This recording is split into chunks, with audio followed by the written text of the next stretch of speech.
La bonne équation? Biostat plus médecine, le tout multiplié par des entraînements, tu es sur la voie de la réussite. Vise le PAS avec Isa. Chapitre référent, comparaison de plusieurs proportions, test du Qui 2.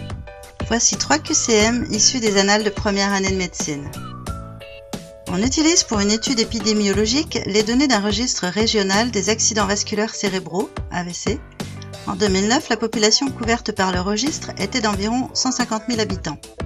Le nombre de nouveaux cas d'AVC, dit primo-AVC, étant de 200. On suit chaque primo-AVC dès la notification au registre et pendant 1 an, afin de savoir s'il a été réhospitalisé, et on note s'il a présenté une ACFA, arythmie cardiaque par fibrillation auriculaire, dans les jours précédant l'AVC. En considérant le tableau de contingence entre ACFA et réhospitalisation ci-dessous et les fréquences observées de réhospitalisation s'il y a ACFA, P1 égale 50% ou non, P0 égale 25%. Première question, on peut parier sur un test du Qui 2 associé au tableau précédent. Choisissez la ou les bonnes réponses. Deuxième question, on en déduit alors un test pour comparer les primo-AVC avec ACFA à ceux sans ACFA avec les éléments suivants. Choisissez la ou les bonnes réponses. Troisième question, le critère de test valant 23,81, déterminez la ou les bonnes réponses. Je te conseille de mettre en pause la vidéo et de te donner quelques minutes de réflexion.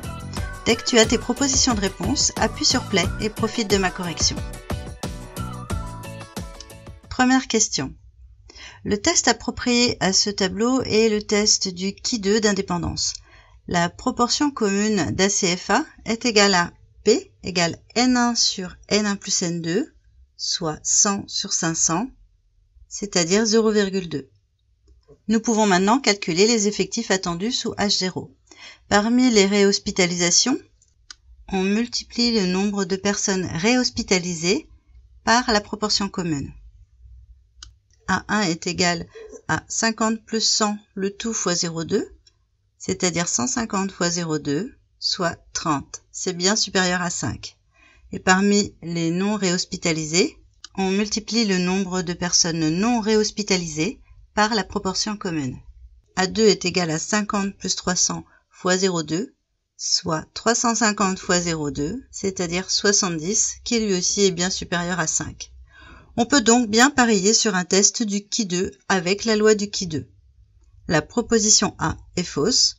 Concernant le nombre de degrés de liberté, on multiplie le nombre de colonnes moins 1 par le nombre de lignes moins 1, ici 2 moins 1 fois 2 moins 1, c'est-à-dire 1 fois 1 égale 1 degré de liberté. La proposition B est vraie. Les propositions C, D et E sont fausses. Deuxième question. On en déduit alors un test pour comparer les primo-AVC avec les ACFA à ceux sans ACFA avec les éléments suivants.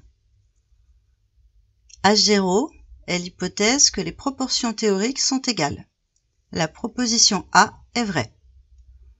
H1 est l'hypothèse alternative, c'est-à-dire que les proportions théoriques sont différentes. La proposition B est vraie. Proposition C. La fréquence de réhospitalisation attendue sous H0 est de 30%.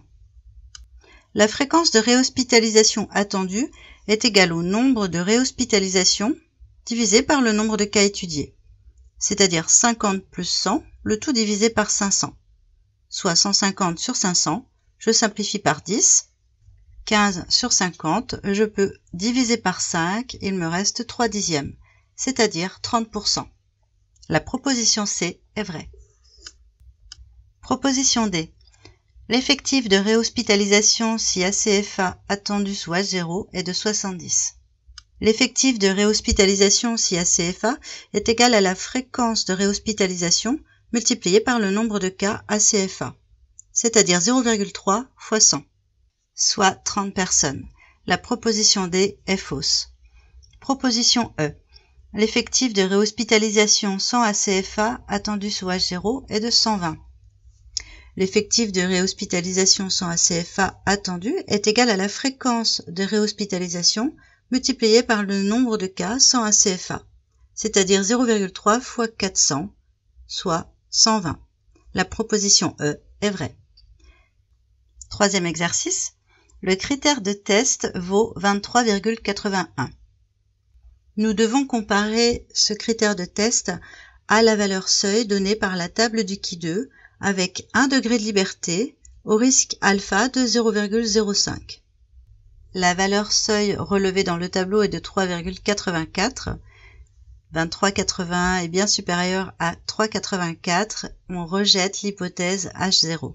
La proposition A est fausse. La proposition B est fausse. La proposition C est vraie. On dit que les proportions P1 et P0 diffèrent significativement. La proposition D est fausse. La proposition E est vraie. Continue à t'entraîner avec ces nouvelles questions issues des annales de première année de médecine. Mes corrigés détaillés des annales de passe sont disponibles en PDF. Je t'explique comment les obtenir dans la description. Si le contenu de ma vidéo t'a plu, fais-le moi savoir et partage-la autour de toi. Afin de ne pas manquer la sortie de mes prochains QCM, abonne-toi à ma chaîne et active la cloche pour en être averti. Tu trouveras le corrigé du QCM que tu as sous les yeux dans la vidéo 408B. Pense à varier les plaisirs. Si tu souhaites faire un petit peu de chimie, c'est par ici. Un petit peu de biophy, c'est par là. Je te souhaite bon courage et te dis à bientôt.